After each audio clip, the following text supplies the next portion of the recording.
ನನ್ನ ಜೊತೆ ಇದ್ದಾರೆ ಅಭಿಷೇಕ್, ಅಶ್ವಿನಿ ಆ್ಯಂಡ್ ಅಮಿತ್ ಅವರು. ನಾನು ಕೇಳ್ತಾ ಇದ್ದೆ, ಸೊ ನಾವು ಆಚೆಗಡೆಯಿಂದ ಇವ್ರು ಹೀಗೆ ಇವ್ರು ಹಾಗೆ ಇವ್ರು ಇಷ್ಟ ಆಗ್ತಾರೆ ಅಂತ ಹೇಳ್ಬೋದು, ಬಿಕಾಸ್ ಅವ್ರ ಪಕ್ಕದಲ್ಲೇ ಇದ್ದು ಅವ್ರ ಜೊತೆನೇ ಜೀವನ ಅಷ್ಟು ದಿನ ಮಾಡಿ ನಿಮಗೆ ಕರೆಕ್ಟಾಗಿ ಒಂದು ಗೊತ್ತಿರುತ್ತೆ ಅವ್ರು ಹೇಗೆ, ಅವ್ರ ಹಾವಭಾವ ಹೇಗೆ ಅಂತ. ಜೋಡಿ ಬಗ್ಗೆ ಕೇಳ್ತಾ ಇದ್ದೆ, ಸೊ ಒಳಗಡೆ ಇವರಿಬ್ರು ಕೆಮಿಸ್ಟ್ರಿ ಸಖತ್ತಾಗಿ ವರ್ಕ್ ಆಗುತ್ತೆ, ಆ ಥರದ್ದು ಏನಾದ್ರು ಸೆನ್ಸ್ ಆಗಿರೋದು? ನನಗೆ ಅನ್ಸುತ್ತೆ ಮ್ಯಾಮ್, ಒಂದು ಜೋಡಿ ಎಸ್ಪೆಷಲಿ ನಂದು ಧನುಸ್ತು ಜೋಡಿ ತುಂಬಾ ಕೆಮಿಸ್ಟ್ರಿ ಚೆನ್ನಾಗಿರುತ್ತೆ ಅಂತ. ನಂಗೆ ನಿಜ ಅನ್ಸುತ್ತೆ ಇವರಿಬ್ರು ಜೋಡಿ ತುಂಬಾ ಚೆನ್ನಾಗಿದೆ ಅಂತ. ನಾನು ಡಿಸ್ಟರ್ಬ್ ಮಾಡ್ತಿದ್ದೀನಿ ನನಗಂತೂ ಆನೆಸ್ಟ್ಲಿ ತುಂಬಾ ಬ್ಯೂಟಿಫುಲ್ ಆಗಿತ್ತು. ನಾವೆಲ್ಲ ಸ್ಟಾರ್ಟಿಂಗ್ ಅಲ್ಲಿ ಇವಳಿಗೆ ಹೇಳ್ತೀವಿ ಥರ್ಡ್ ವೀಲ್ ಮಾಡ್ತಿದ್ಯಾ ನೀನು ಅಂತ. ನಾವೇನು ಆರಾಮಾಗಿ ಕ್ಯೂಟಾಗಿ ಮಾತಾಡ್ತಿರ್ತೀವಿ, ನಿನ್ ಎಲ್ಲ ಕರ್ಕೊಂಡು ಹೋಗ್ಬೇಕಲ್ಲ ಅದನ್ನ ಅಂತ ಅನ್ಕೋತಿದ್ವಿ. ಐ ಥಿಂಕ್ ನಂದು ಧನುಸ್ತು ಕೆಮಿಸ್ಟ್ರಿ ವಾಸ್ ವೆರಿ ನೈಸ್. ನೀನು ಹೇಳು. ಇಲ್ಲ ಆಕ್ಚುಲಿ ಐ ಥಿಂಕ್ ಫಸ್ಟ್ ವೀಕಲ್ಲಿ ನಾನು ಆ ಥರದ್ದು ಯಾವುದು ಬಟ್ ಪ್ರೇಮಾಕರವಾಗಿತ್ತಲ್ಲ ಅಮಿತ್. ಬಟ್ ನಿಮ್ದು ಕರಿಬಸಪ್ಪ ಅವ್ರದ್ದು ಜೋಡಿ ಮಲಗಿದ ಮೇಲೆ ತುಂಬಾ ಚೆನ್ನಾಗಿ, ನಾನು ಐ ಮೀನ್ ಟು ಸೇ ಮಲಗದ ಮೇಲೆ ಮಜಾ ಫ್ಯಾಮಿಲಿ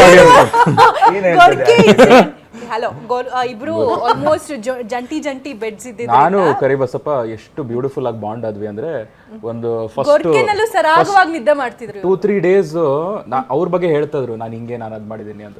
ಥರ್ಡ್ ಡೇ ಆದ್ಮೇಲೆ, ಅಣ್ಣ ನಾನು ಏನ್ ಕೆಲಸ ಮಾಡ್ತೀನಿ ಅಂತ ಗೊತ್ತಾ ಅಣ್ಣ? ಓ ಸಾರಿ ಬ್ರದರ್, ಏನ್ ಕೆಲಸ ಮಾಡ್ತೀರಾ ಅಣ್ಣ? ವೆಡ್ನೆಸ್ಡೇ ಇವತ್ತು. ಓಕೆ ಏನ್ ಕೆಲಸ ಅಣ್ಣ? ನಾನು RJ, ಇದೆಲ್ಲ ಮಾಡ್ತೀನಿ, ಇದೆಲ್ಲ ನನ್ನ ಕೆಲಸ ಅಂತೆಲ್ಲ ಹೇಳ್ಬಿಟ್ಟು, ಅಣ್ಣ ನನ್ನ ಬಗ್ಗೆನೂ ಕೇಳಿ ಅಣ್ಣ, ನಾವಿಬ್ರು ಬಾಂಡ್ ಆಗಬೇಕು, ಅವಾಗಲೇ ಕಾಣಿಸ್ಕೊಳ್ಳೋದು ಅಂತೆಲ್ಲ ಹೇಳ್ಬಿಟ್ಟು. ಆಮೇಲೆ ಅವತ್ತಿನ ದಿನ ಆ ನೈಟ್ ಬೆಡ್ಡಲ್ಲಿ ಹಿಂಗೆ ಮಲ್ಕೊಂಡಿರ್ಬೇಕಾದ್ರೆ ಈ ವುಡ್ ಸ್ಟಾರ್ಟ್, ನೀವು ಏನೇನು ಸಾಧನೆ ಮಾಡಿದ್ದೀರಾ ಅಂತ ಅಲ್ಲಿಂದ ಶುರು ಮಾಡಿದ್ರು. ಸಾಧನೆ ಅಂತ ಅಲ್ಲಿಂದ ಬಂದಿದ್ದು. ಐ ಥಿಂಕ್ ಬೆಸ್ಟ್ ಸದ್ಯಕ್ಕೆ ನಾನು ಕರಿಬಸಪ್ಪ ನನ್ನ ಎಕ್ಸ್ಪೀರಿಯನ್ಸಲ್ಲಿ. ಓಕೆ ಅಶ್ವಿನಿ, ತಮಗೆ ಆಸ್ ಇನ್ ಜೋಡಿ ಅಂತ ಈ ಸೀಸನಲ್ಲಿ I did not feel okay ಇವ್ರು ಜೋಡಿ ಆಗಬಹುದು ಅಥವಾ ನೀನು ಹೇಳಿದ್ನಲ್ಲ ಧನು ಮತ್ತೆ ನಿಂದು ಅಂತ. ಬಟ್ ಅದರ್ವೈಸ್ ಈ ಸೀಸನಲ್ಲಿ ಜೋಡಿಯಾಗಿ ಅಥವಾ ಇವರಿಬ್ರು ಕ್ಯೂಟ್ ಪೇರ್ ಅಂತ ನಂಗೆ ಯಾರು ಅನಿಸ್ಲಿಲ್ಲ.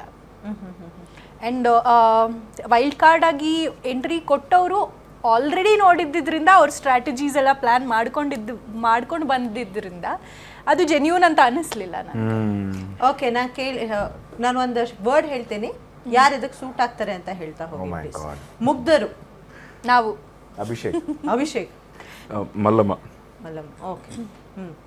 ಅಶ್ವಿನಿ ನಾವು. ರಗಡ್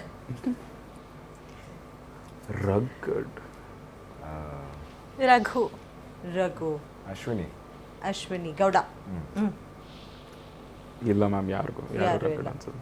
ಸ್ವಲ್ಪ ಒಳಗಿರೋರೆಲ್ಲ ಸ್ವಲ್ಪ ಹೊಟ್ಟೆ ಕಿಚ್ಚು, ಜೆಲಸಿ ಯಾರಿಗಿದೆ ಅನ್ಸುತ್ತೆ? ಜೆಲಸ್ ಪಡೋ ರೇಂಜಿಗೆ ಯಾರು ಆ ಥರ ಸಂಬಂಧ ಬೆಳೆದಿರಲಿಲ್ಲ. ಸೊ ಜೆಲಸಿ ಅನ್ನೋ ಎಮೋಷನ್ ಇನ್ನೂ ಹುಟ್ಟಿರ್ಲಿಲ್ಲ. ಅಷ್ಟು ಆ ರೇಂಜ್ ಯಾರು ಯಾರ ಮೇಲೆ ಜೆಲಸ್ ಅಂತ ಇಲ್ಲ. Cute Spandana. Dhanush was cute. ತುಂಬಾ ಎಮೋಷನಲ್ ಯಾರು? ಮಾಡು.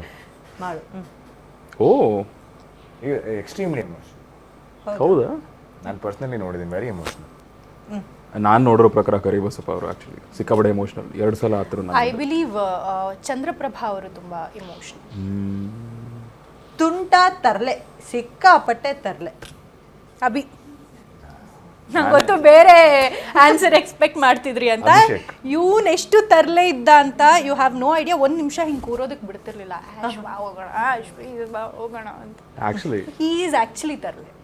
ಐ ಥಿಂಕ್ ಅಭಿಷೇಕ್ ಸಿಕ್ಕಾಪಟ್ಟೆ active, hyper active. Rakshita. Hyper. I think Rakshita. Hyper is not the word. Next ನಾನು ಇಫ್ ಗಿವನ್ ಚಾನ್ಸ್ ನಿಮ್ನೇನಾದ್ರೂ ಯಾರೋ ಜೊತೆ ಪಾರ್ಟ್ನರ್ ಆಗಿ ಒಂದು ರೂಮಲ್ಲಿ ಇರಿ ಅಂತ ಹೇಳಿದ್ರೆ ಯಾರನ್ನ ಚೂಸ್ ಮಾಡ್ತೀರಾ? Don't say Abhishek please.